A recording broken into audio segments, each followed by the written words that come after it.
নমস্কার বন্ধুরা, আমি অনিন্দিতা। আবারও একটা নতুন রেসিপিতে আপনাদের সকলকে স্বাগত জানাচ্ছি। আমরা যারা প্রতিদিন রান্না করি, আমাদের শরীরে প্রোটিন ঘাটতি মেটানোর জন্য 2 থেকে 3 রকম রেসিপি আমরা বানাই। তো বন্ধুরা, অনেক সময় থাকে না 2 থেকে 3 রকম রেসিপি বানানোর জন্য। সেই জন্য আজকে আমি এমন একটা রেসিপি আপনাদের সাথে শেয়ার করব। একটা রেসিপিতে অনেক বেশি প্রোটিন থাকবে আর খেতে হবে অসাধারণ। তার জন্য এখানে আমি 2টো ডিম নিয়েছি আর নিয়েছি সামান্য পরিমাণে সয়াবিন।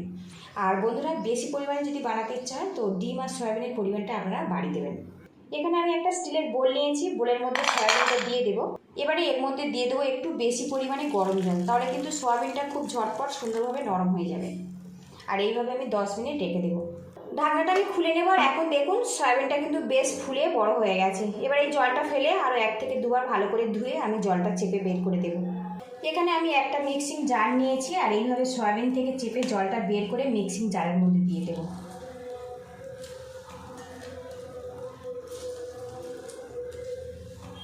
আর বন্ধুরা, আমরা কিন্তু সবাই জানি সয়াবিন অনেক বেশি প্রোটিন, আর সয়াবিন খাওয়া কিন্তু অনেক বেশি উপকার।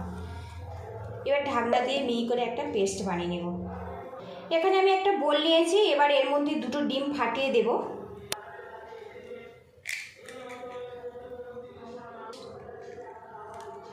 এবারে এর মধ্যে দিয়ে দেবো কাঁচা লঙ্কা কুচি। এখানে আমি একটা কাঁচা লঙ্কা কুচিয়ে দিলাম। দিয়ে দেবো সামান্য পরিমাণে পেঁয়াজ কুচি। দিয়ে দেবো সামান্য পরিমাণে হলুদের গুঁড়ো, সামান্য পরিমাণে জিরের গুঁড়ো। দিয়ে দেবো সামান্য পরিমাণে আদা রসুন পেস্ট। এর মধ্যে দিয়ে দেবো সয়াবিনের পেস্ট। এবারে এর মধ্যে দিয়ে দেবো 1 চামচ পরিমাণে বেসন। এবারে এর মধ্যে দিয়ে দেবো স্বাদ মতো লবণ। দিয়ে দেবো সামান্য পরিমাণে গরম মশলার গুঁড়ো। এর মধ্যে সামান্য পরিমাণে জল দিয়ে দেব। দিয়ে এটা ভালো করে মিক্স করে নেব। আর এখানে কিন্তু বেসনের পরিমাণটা কম রাখবেন, জাস্ট বাইন্ডিংয়ের জন্য বেসনটা দিয়ে দিতে হবে। মিশ্রণটা ভালো করে মিক্স করে নিতে হবে এইভাবে। এদিকে দেখুন মিশ্রণটা কিন্তু আমার রেডি হয়ে গেছে। আর এইভাবে কিন্তু রেডি করে নিতে হবে। এদিকে প্যানটা আমি গরম করে নিয়েছি আর এর মধ্যে দিয়ে দেবো সরিষার তেল। তেলটা ভালো করে প্যানের চারিদিকে লাগিয়ে নেব। এবার এই প্যানের মধ্যে আমি সয়াবিনের মিশ্রণটা দিয়ে দেব। এবার এই মিশ্রণটা সমানভাবে একটু ছড়িয়ে দেব। খুব বেশি কিন্তু মোটা করব না, একটু পাতলার উপরে রাখবো বা মিডিয়াম ঘনত্বে এটা বানিয়ে নেব। খুব বেশি কিন্তু পাতলা করব না। কিছুক্ষণ ঢেকে রাখবো, তাহলে কিন্তু খুব ঝটপট একটা দিক ভাজা হয়ে যাবে। ঢাকনাটা খুলে নেব।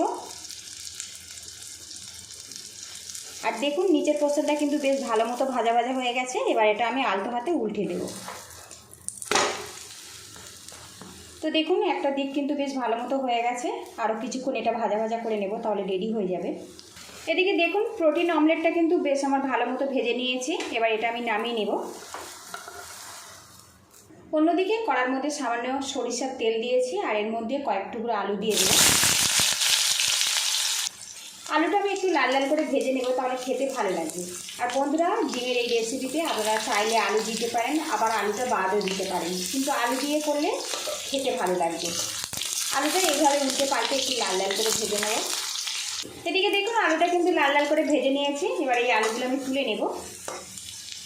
এই আলু ভাজার তেলের মধ্যে আমি 1 টুকরো করে গোটা গরম মশলা দিয়ে দেব আর দিয়ে দেবো সামান্য গোটা জিরে।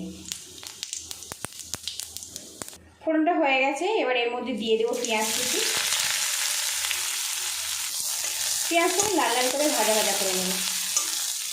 এদিকে দেখুন পেঁয়াজটা কিন্তু লাল লাল করে ভেজে নিয়েছি। এবার এর মধ্যে 1 চামচ আদা আর রসুন পেস্ট দিয়ে দেব।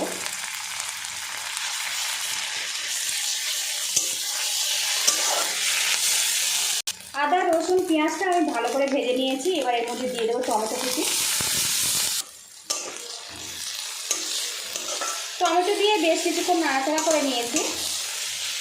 এবার এর মধ্যে সামান্য জল দিয়ে দেবো, যাতে মশলাটা না পুড়ে যায়। আর এর মধ্যে এখন কিছু গুঁড়ো মশলা অ্যাড করে দেবো। এবার এর মধ্যে দেবো পরিমাণ মতো হলুদের গুঁড়ো। দিয়ে দেবো 1/2 চামচ ধনের গুঁড়ো, 1/2 চামচ জিরের গুঁড়ো, 1/2 চামচ ঝাল লঙ্কার গুঁড়ো, 1/2 চামচ রেড চিলি পাউডার। কালারটা খুবই ভালো আসবে।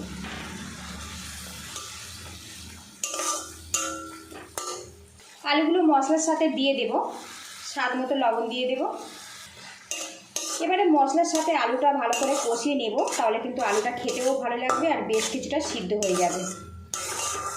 ভালো করে মিক্স করে নিয়েছি, একটা পাত্র দিয়ে ঢেকে রাখবো। এবার ঢাকনাটা খুলে নেব। আর এখন দেখুন আলুটা কিন্তু কত সুন্দরভাবে কষে গিয়েছে, চারিদিক থেকে তেলটাও কিন্তু আলাদা হয়ে গেছে।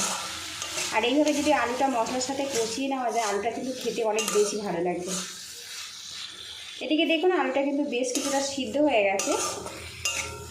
মশলাটা বেশ কিছুক্ষণ আমি কষিয়ে নিয়েছি, আর এখন দেখুন তেলটা কিন্তু বেশ সেপারেট হয়ে গেছে। এবারে এর মধ্যে জল দিয়ে দেব।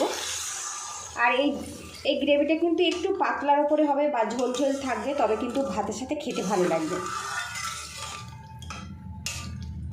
এদিকে দেখুন গ্রেভিটা কিন্তু ফুটে গেছে, আর সামান্য লবণ কম মনে হচ্ছে, তো আমি আরও সামান্য লবণ অ্যাড করে দিলাম।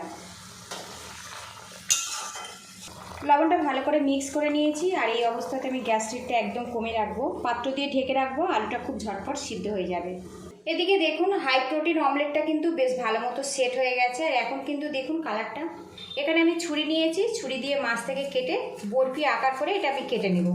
আর এখানে আমি যে বেসনটা ব্যবহার করেছি ওটা ছোলার ডালের বেসন, এইভাবে আমি কেটে নেব বরফি আকার করে।